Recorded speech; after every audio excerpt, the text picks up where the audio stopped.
Hello guys, welcome back to our new video. तो हम आज करने वाले हैं वोल्केनो वाला एक्सपेरिमेंट। तो पहले हमने ले लिया है एलुमिनियम फॉयल। एलुमिनियम फॉयल का हम कट करने के बाद हम एक ग्लास ले लेंगे। ग्लास लेने के बाद एक प्लेट से हम इसे अच्छे से लपेट लेंगे। लपेटने के बाद इसके ऊपर के हिस्से को चाकू से काट लेंगे। चाकू से काटने के बाद आप देख सकते हैं वोल्केनो शेप का स्ट्रक्चर बन चुका है।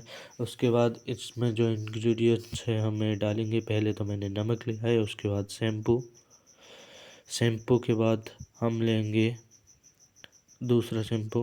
दूसरे शैम्पू के बाद थोड़ा सा लेंगे डिटर्जेंट के बाद थोड़ा लेमन लेंगे। लेमन लेने के बाद हमने दोनों ही लेमन को निचोड़ दिया है।